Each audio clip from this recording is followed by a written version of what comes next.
Leksyon 93. Ang bilis, no? 93 na tayo, magwa 100 na.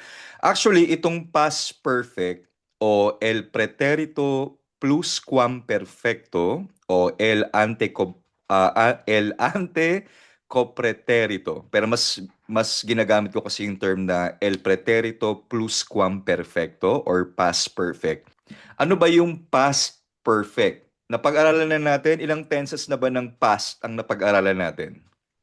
Naalala nyo pa ba o nakalimutan na? ¿Se les olvidó? Se les olvidaron las lecciones.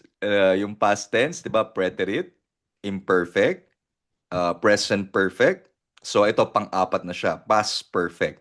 Ang past perfect o preterito plus perfecto ay ginagamit kapag may dalawang action sa nakaraan at gusto mong ipakita kung alin ang naunang nangyari. So in other words, parehong nasa past yung dalawang action. Nasa utak mo dalawa yung action, yung isa nangyari muna bago yung isa, pero pareho siyang past. Yung naunang action, yun yung past perfect o preterito pluscuamperfecto. For example, bigyan ko na kayo ng example. Ya había comido cuando llegó mi amigo. Otra vez. Ya había comido cuando llegó mi amigo. Había, silent H palagi, ang la letra H. I had already eaten when my friend arrived. Kumain na ako nang dumating ang kaibigan ko. Sa Tagalog, wala tayong separate na conjugation ng past perfect. Pero sa English, kung nakapag-aral kayo ng English grammar, ito yung I had been, I had eaten, I had slept, I had bought, etc., etc. So yun. Ya había comido cuando llegó mi amigo. So kung mapapansin niyo sa sentence na ito, isang past action, había comido, kumain na ako, at meron pang isang past, llego, from the verb llegar, to arrive. So, dalawang action sa isang pangungusap, yung mas naunang action, yung mas maagang action, yun yung past perfect. Yung second action, yun yung preterite. Okay? So again, ya había comido cuando llegó mi amigo. So dalawang action. Kumain ako, yun yung nauna. Then, pagkatapos kong kumain, dumating ang kaibigan ko. Yun yung pangalawang past action. So kumain muna ako, then dumating yung kaibigan ko. Parehong past. Ulitin ko, parehong past, pero may nauna na past bago yung pangalawang past.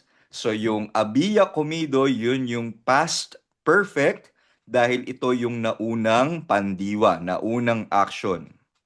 So bakit kailangan ng past perfect? Bakit hindi na lang pwedeng dalawang preterite? Ginagamit yung past perfect para maiwasan yung confusion o pagkalito sa timeline ng events. Kaya mas natutuwa ako sa Spanish grammar kasi 'di ba sa Tagalog hindi siya masyadong distinguished eh. Pero sa Spanish language, kahit sa English rin naman, pero sa Spanish, maa-identify mo talaga kung ano yung past perfect, imperfect, present perfect, preterite. So for example, natulog ako pagkatapos kong matapos ang assignment. So ano ba yung una nangyari sa sentence na to?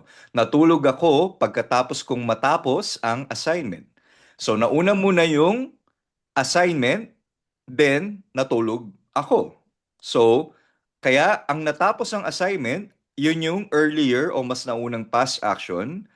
At yung naunang past action, yun yung gagamitan natin ng past perfect. So in Spanish, me dormí después de que había terminado la tarea. So nauna muna yung había terminado la tarea, ginawa ko muna yung assignment ko bago ako natulog. I slept after I had finished the homework. Copy? So, paano ba binubuo ang past perfect? Para lang siyang present perfect, kailangan mo yung haber bilang auxiliary verb o yung helping verb. Pero instead na as, hemos, an, etc., ang gagamitin naman natin ay yo había, tú habías, él, ella, usted había, hindi siya había, kasi yung letter I, la letra Y, meron siyang asento.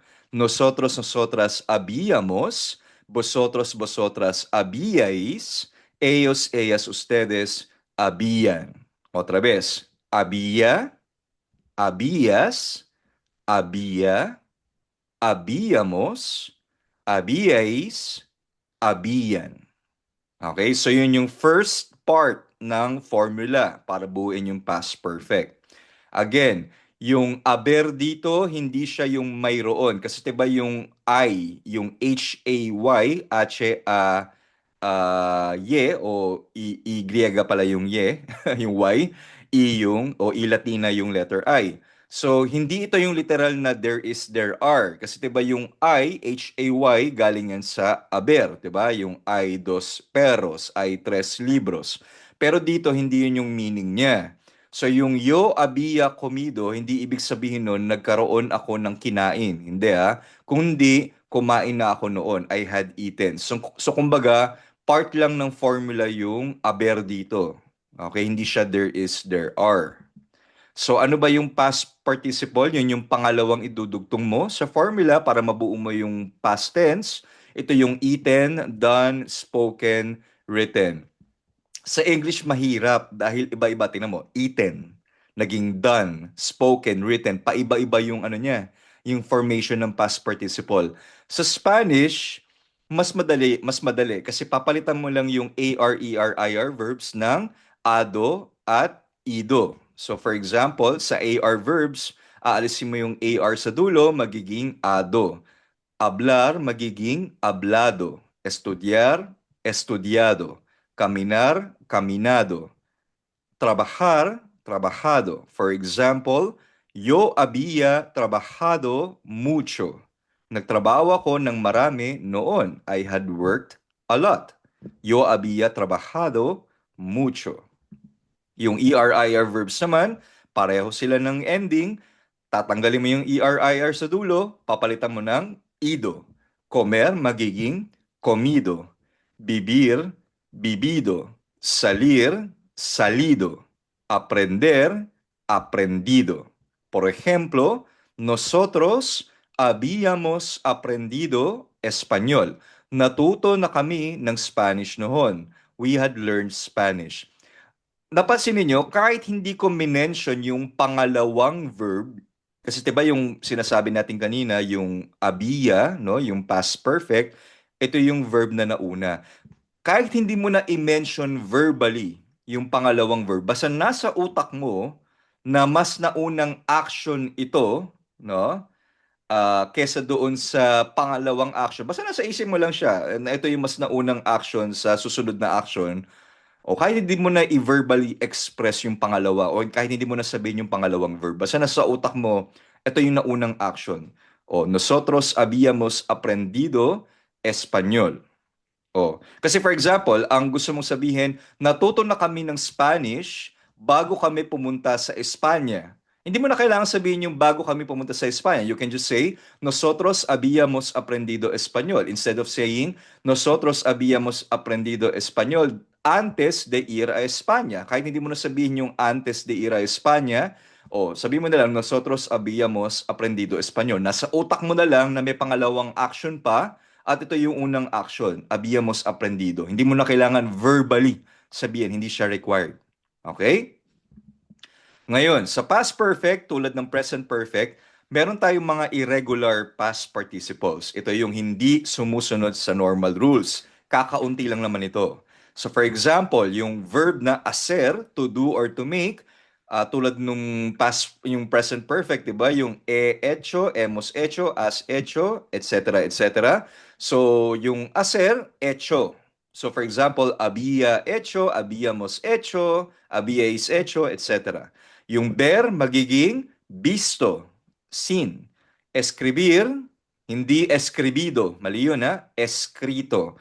he escrito, hemos escrito, etc. Romper, to break. Again, naririnig ko to sa mga beginner. Rompido, mali yun. Roto. Okay, I have broken, he roto. I had broken, había roto. Okay? Volver, hindi volvido, vuelto. Irregular yan. Vuelto, he vuelto, o había vuelto. O bumalik ako, I had returned. Poner, puesto. Morir, muerto. Decir, dicho. For example, ella había hecho la comida. She had made the food. Yo había visto esa película. I had seen that movie. Okay? May mga karaniwang salita na usually ginagamit natin para i-express ang past perfect tense. For example, yung word na ya. Ya. Ito yung na. Bibigyan ko na lang kayo ng example mamaya, no? I-discuss natin. Sa English, ito yung already. Todavía no, hindi pa, not yet. Antes, bago, before. Nunca, hindi kailanman or never. Cuando, noong or nang, when. So isa-isahin natin, no? Ya, todavía no, antes, nunca, cuando. So yung ya, yun yung already or yung na. Ginagamit ang ya upang ipakita na tapos na ang action bago mangyari ang isa pang event. So for example, pag gusto kong sabihin, kumain na, yung na, kumain na ako nang dumating ang kaibigan ko. Tulad nung kaninang example, ya había comido cuando llegó mi amigo. I had already eaten when my friend arrived.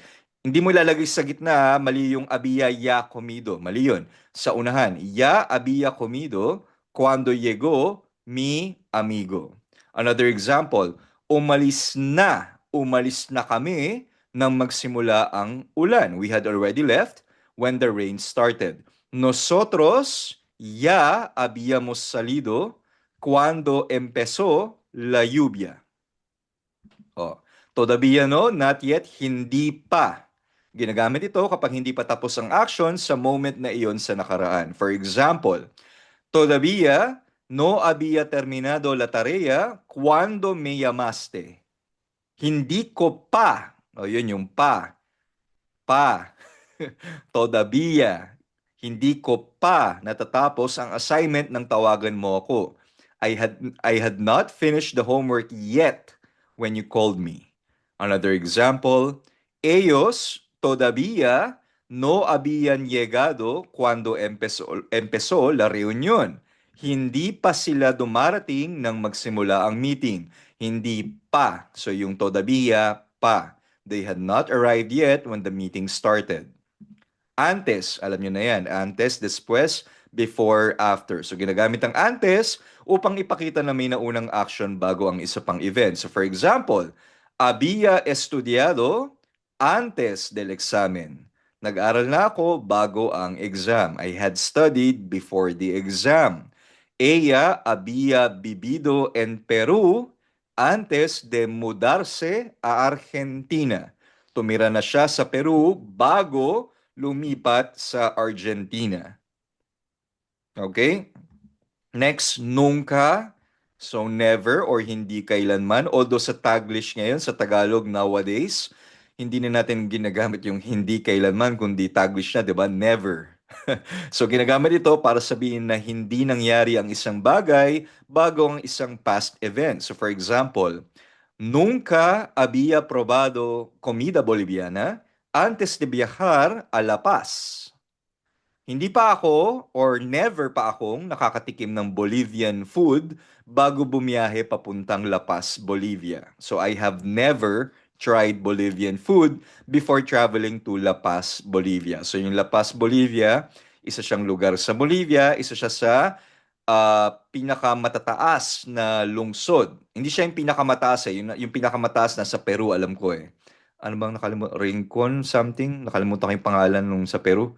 Basta siya yata yung second or third. Hindi ko alam kung ano sa taas La Paz o Quito, Ecuador.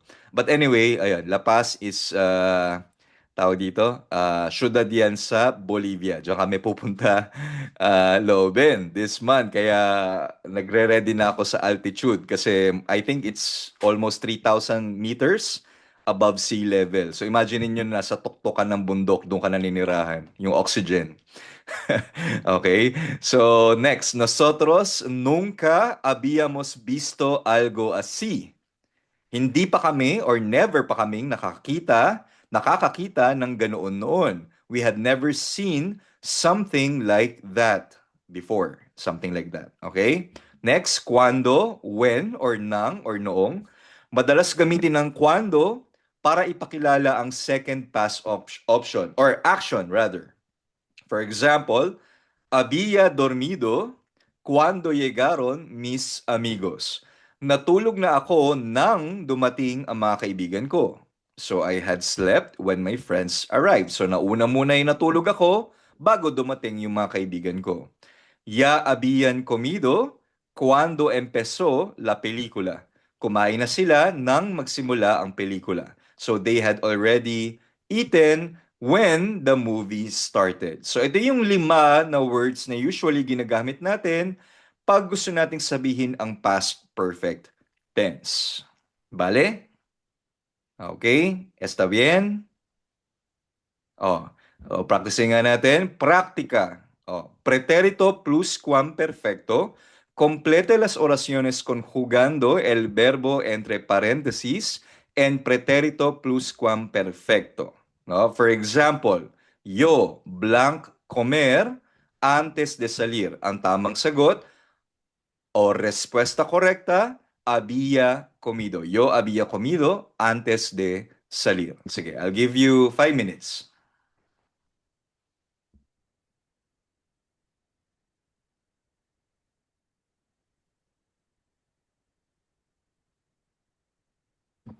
Okay, sige, sigutan natin.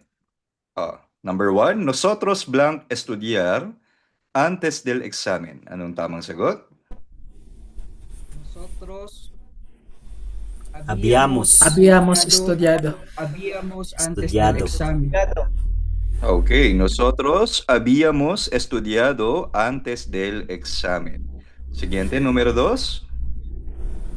Ella ya había llegado cuando empezó la reunión. Okay, ella ya había llegado Llegado. cuando empezó la reunión. Okay, número 3. Tú no habíais terminado. Tú, hindi vosotros, ha? Tú. Tú no habíais terminado la tarea cuando te llame. Tú o vosotros? Habías. Habías. Yung había is vosotros yun. Tú no habías terminado la tarea cuando te llamé. Yung había is vosotros yun, ha? Habías kapag tú. Okay? 4. Ellos habían Ellos habían visto esa película antes. Ellos habían visto esa película Esa antes. película. Okay. 5. Yo nunca Había probado probado comida comida boliviana boliviana antes de Okay. viajar. Muy bien. Había probado. 6. Ustedes nosotros Ustedes. ya habían salido habían salido cuando empezó la lluvia. Okay. Habían salido. 7. Nosotros habíamos Habíamos hecho todo el trabajo antes de la todo el fecha límite. trabajo Nosotros habíamos hecho todo el trabajo Habíamos antes de la fecha límite. Okay. 8. ella Habían vivido en Perú antes de mudarse a Ella Argentina. había vivido. Okay. Había vivido. 9.